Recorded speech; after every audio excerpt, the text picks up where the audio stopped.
परिवार में कहता हूँ कि महाभारत भी पढ़ा करो। वैराग्य का अत्यंत उसके अंदर जो है सूक्ष्म से सूक्ष्म विषय है जो वैराग्य की तरफ ले जाता है।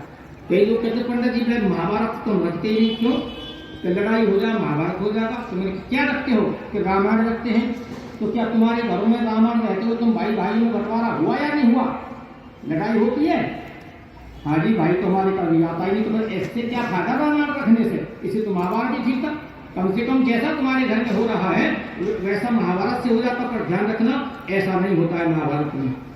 महाभारत के पढ़ने से मनुष्य के जीवन का जो हम करते हैं ना बिल्कुल बदल जाता है। रामायण भी पढ़ा करो, रामायण के अंदर जो भाई भाइयों का एक व्यवहार है।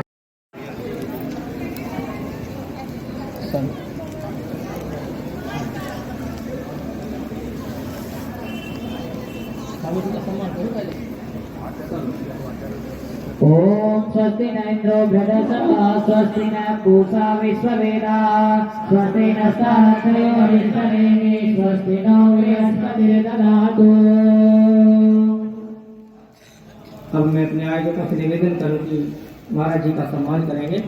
ओम भद्रं कर्णेभिः श्रृणुयाम देवा भद्रं पश्येमाक्षभिर्यजत्राः स्थिरैरङ्गैः सृष्टुवान् स्वस्तनोभिर्वसेमहि देवहितं यदायुः।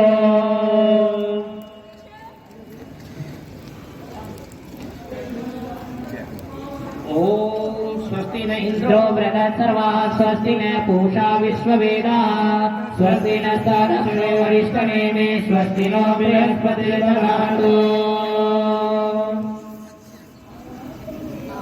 अब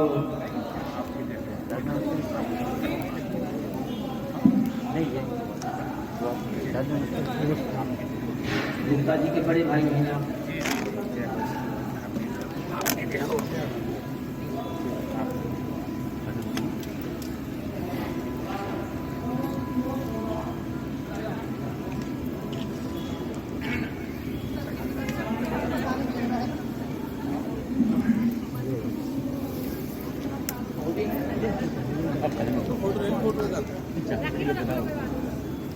अरे सौरभ भाई क्या हाल चाल है? आशीर्वाद ले लूं।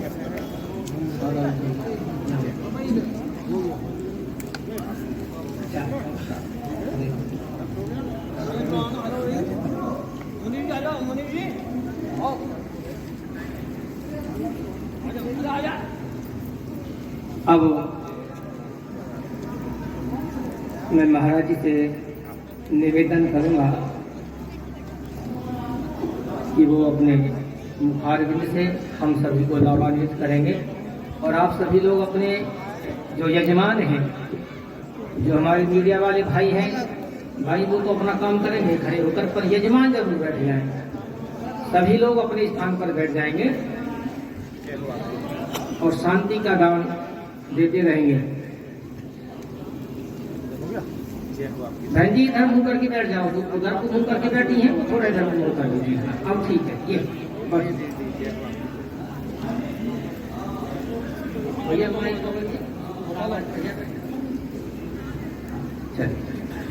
हमारे गुप्ता जी सौर उड़ाकर के सम्मान कर रहे हैं। गुप्ता जी का, उनके परिवार का, उनके बड़े भाइयों का बहुत बहुत स्वागत सम्मान।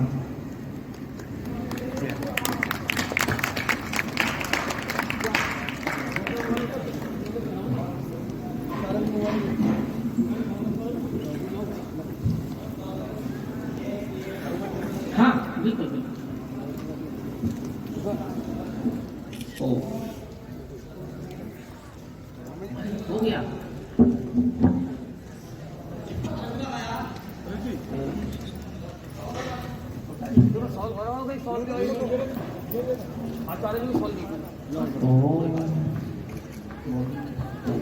आराम से करने में भी नहीं चला, जलेगा नहीं है ना।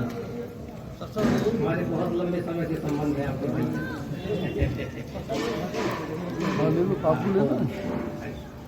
खुश रहो, धन धान से परिपूर्ण हो। अब आप सभी लोग अपना स्थान ग्रहण करेंगे और महाराज जी के मुखारबिंद से अपने जीवन को लाभान्वित करेंगे।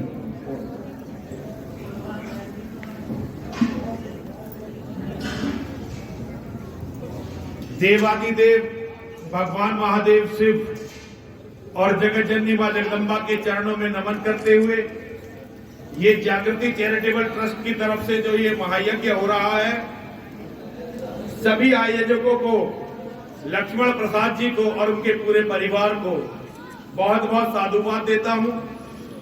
इतना सुंदर यज्ञ हमारे आचार्य जी शास्त्री जी करवा रहे हैं और यज्ञ के साथ जो ये प्रवचन कर रहे हैं ये अद्भुत और अतुलनीय है। आर्य समाज ने, महर्षि दयानंद सरस्वती जी के अनुयायियों ने यज्ञ की अग्नि को इस विश्व में संभाल कर रखा है। एक तरह से यज्ञ करने की परंपराएं समाप्त हो गई थी। आर्य समाज इसके लिए बहुत बहुत साधुवाद का पात्र है कि आर्य समाज ने यज्ञ की अग्नि को सनातन धर्मियों में पुनः प्रज्वलित किया। मैं सभी आर्य समाज के लोगों को बहुत बहुत साधुवाद, बहुत बहुत धन्यवाद देता हूं।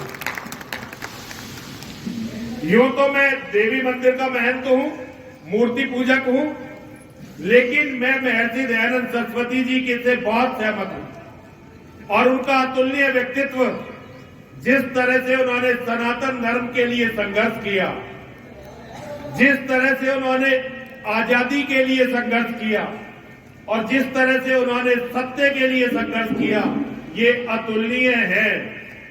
और महर्षि दयानंद सरस्वती जी के संघर्ष के बाद स्वामी श्रद्धानंद जी का संघर्ष, अगर मैं अतिशयोक्ति ना हो तो आप ये मान लीजिए कि महर्षि दयानंद सरस्वती जी जैसा और स्वामी श्रद्धानंद जी जैसा कोई भी संत, कोई भी महात्मा शंकराचार्य जी के बाद इस धरती पर कोई अवतरित हुआ ही नहीं था। उन्होंने एक तरह से मृत पड़े हुए धर्म को उन्हें प्राण प्रदान किए और हम सबको इस योग्य बनाया कि आज हम स्वतंत्र रूप से चिंतन कर भी सकते हैं। आजादी की लड़ाई में, ये जो आजादी की लड़ाई बहुत लंबी चली, ये तो हमें झूठ बहकाया गया कि हम केवल अंग्रेज से लड़े। अंग्रेज से भी लड़ना पड़ा, लेकिन अंग्रेज से पहले का जो काला काल था वो तो बहुत ही भयानक था। अंग्रेज से लड़ते हुए जितना बलिदान महर्षि दयानंद सरस्वती जी के शिष्यों ने दिया, इतना किसी ने नहीं दिया। आज भी धर्म उन्हीं की तरफ आशा भरी निगाहों से देखता है कि वो धर्म की रक्षा करेंगे। मैं आर्य समाज के सभी आचार्यों से, सभी अनुयायियों से, सभी भक्तों से यह अनुरोध करता हूं, गुलामी का काला काल, एक ऐसी भयानक रात जिसकी कभी सुबह नहीं होगी, ये रात शुरू हो सकती है 2029 से। और 2029 में यदि कोई दैवीय कृपा हो गई तो 2034 से ये जरूर शुरू होगी। अगर भारत का एक और बंटवारा नहीं हुआ, अगर भारत का एक और बंटवारा नहीं हुआ तो 2029 में भारत का प्रधानमंत्री मुसलमान बन जाएगा। और अगर कोई दैवीय कृपा हो गई और 2029 में भारत का प्रधानमंत्री मुसलमान नहीं बना तो 2034 में धरती की कोई भी ताकत भारत का प्रधानमंत्री मुसलमान बनने से रोक नहीं सकती। जिस तरह से वो बच्चे पैदा कर रहे हैं, एक एक के घर में 10-10, 11-11, 12-12, 15-15, 16-16, 18-18 बच्चे, उनके पास रहने के लिए घर नहीं है, वे शिफ्टों में सोते हैं और कई बार तो कूड़े में से निकालकर भोजन करते हैं। उनके हर बच्चे को भोजन के लिए संघर्ष करना पड़ता है। उन्हें भोजन आसानी से नहीं मिलता। छोटे छोटे बच्चे, कोई केला बेचता है, कोई सेब बेचता है, कोई आलू बेचता है, कोई प्याज बेचता है, कोई मांस बेचता है, कोई बेचारा चोरी करता है, कोई हेरा फेरी करता है। बचपन से ही वो इन कार्यों में लग जाते हैं। जब तक वो जवान होते हैं तब तक तो वो इस लायक बन जाते हैं कि दिन में 2-4 हजार रुपए कमा ले, और जब वो 2-4 हजार रुपए कमाने लगते हैं तो बढ़िया बाइक खरीदते हैं। अब मेहनत करने वाले होते हैं तो शरीर उनका मजबूत होता है, और फिर वो डोरे डालते हैं हमारी बेटियों पर, हमारी बच्चियों पर, क्योंकि उनके मौलवी उन्हें सिखा रहे होते हैं कि काफिर गलीच हिंदू के घर में 2 बच्चे, 1 बेटा 1 बेटी, बेटी को बटा लो और बेटे को एक्सीडेंट में मार दो या वैसे मार दो। जो भी काफिर गलीच ने, काफिरों के पास होता क्या है? केवल पैसा। पैसे के अलावा तो काफिरों के पास अब कुछ भी नहीं बचा, न मान बचा न सम्मान बचा, केवल थोती अकड़ रह गई, परिवार बचे नहीं।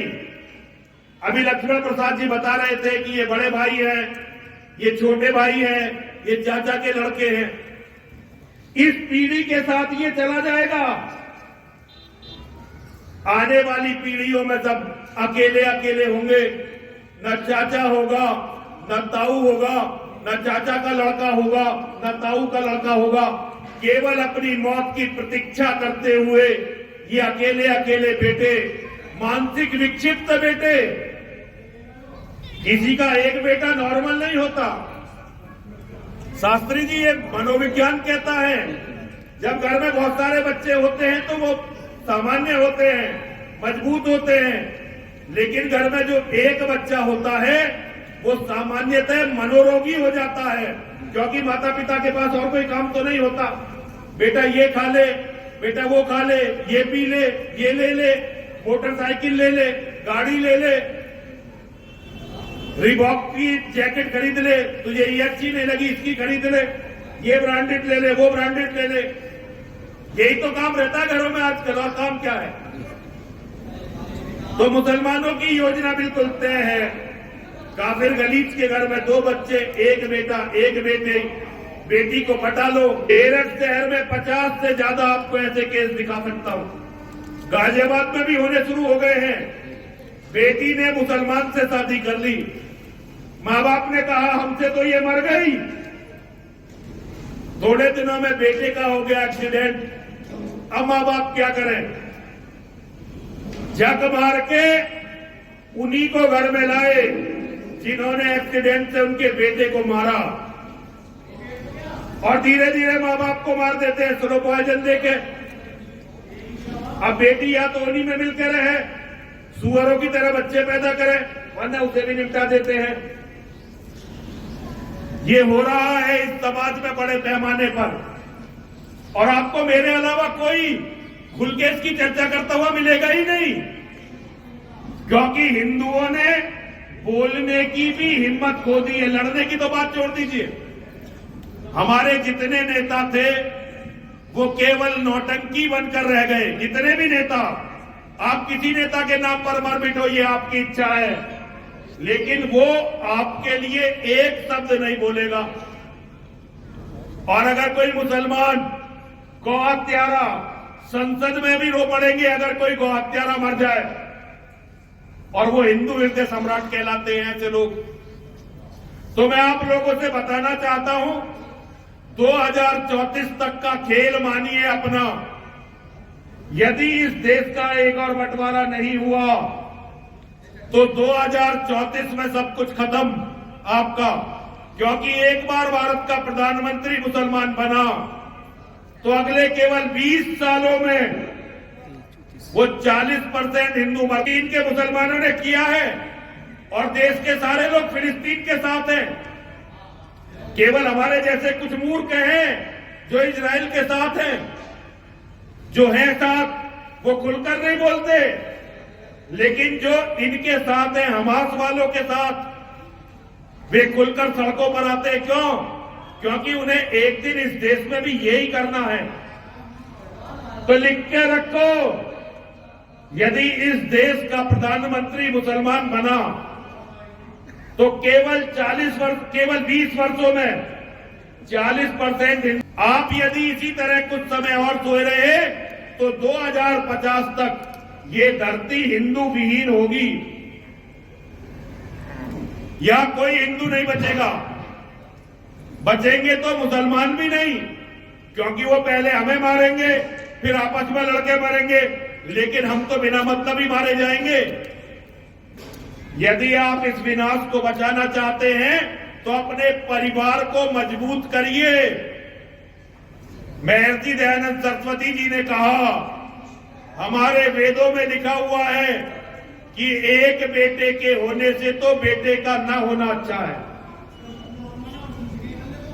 एक बेटा हो किसी के, इससे तो अच्छा वो बेटा पैदा ही ना करे। और यहां बेटियों की गिनती नहीं हो रही। अगर किसी के 4 बेटी हैं और एक बेटा है तो गिना एक बेटा जाएगा धर्म के अनुसार। एक बेटे की मां को तो निपुती माना जाना चाहिए। और मैं तो इसे इस तरह से कहता हूं कि एक बेटे के जो माता पिता हैं वो नाग और नागिन की तरह हैं। जैसे नाग नागिन अपने बच्चे को पैदा करके खा जाते हैं, उसी तरह से एक बच्चे के माता पिता अपने बेटे की हत्या, अपने वंश के विनाश के जिम्मेदार होंगे। और ये सभी हिंदुओं ने ये गलती की है। अगर बुद्धि सही है और परमात्मा यदि सद्बुद्धि दे रहे हैं, हमारे यहाँ वेद कहता है कि परमात्मा जिस पर प्रसन्न होते हैं उसे सद्बुद्धि देते हैं, और विनाश जिसका आता है, देवता जिसका विनाश चाहते हैं, उसकी बुद्धि को खराब कर देते हैं। हम हिंदुओं की बुद्धि खराब हुई, तभी तो हम इस दुर्गति के शिकार हुए हैं।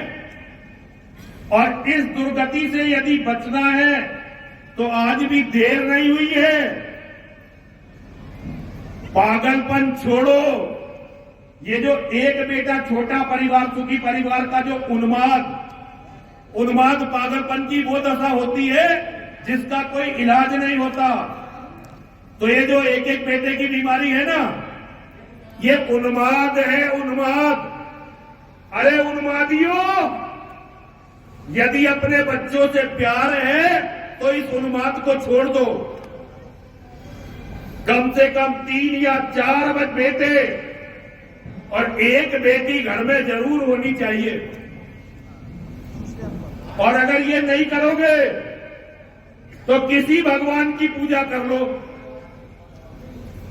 कोई भी भगवान तुम्हें बचाने के लिए नहीं आता। आज तक बता दो, धरती पर कब भेड़ों को बचाने के लिए भगवान का अवतार हुआ है? आचार्य जी मुझे बता दो कि कौन से हिरण को बचाने के लिए भगवान आए? भगवान यदि आएंगे भी तो शेरों को बचाने के लिए आएंगे।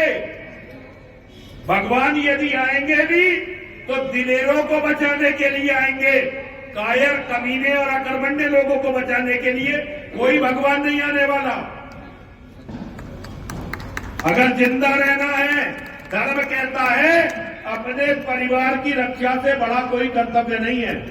मेरा इतना बड़ा लंबा वक्तव्य, ये इस यज्ञ में व्यवधान है, लेकिन फिर भी आचार्य जी मुझे पता है आपका ये बड़ा हृदय है, लेकिन फिर भी मैं आप लोगों को बताना चाहता हूं, जो अपने परिवार की रक्षा नहीं कर सका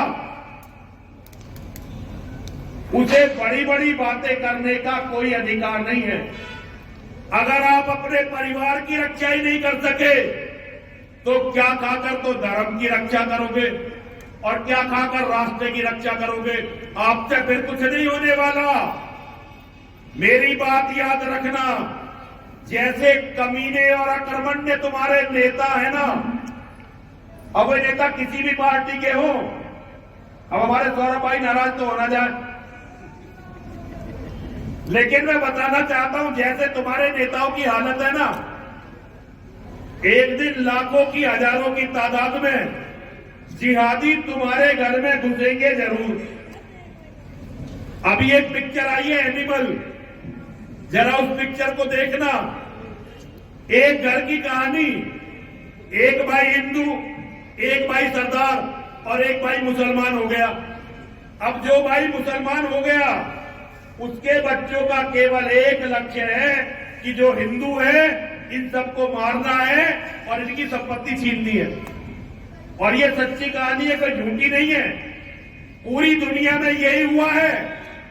हमारा सगा भाई जब मुसलमान बन जाता है तो उसे केवल हमारे घर की औरत और हमारी संपत्ति दिखाई देती है। तो एक दिन मेरी बात याद रखना, एक दिन जिहादियों की भीड़ तुम्हारे घर में घुसेगी जरूर। फिर तुम्हारे ये महंगे महंगे आईमैक्स प्रो,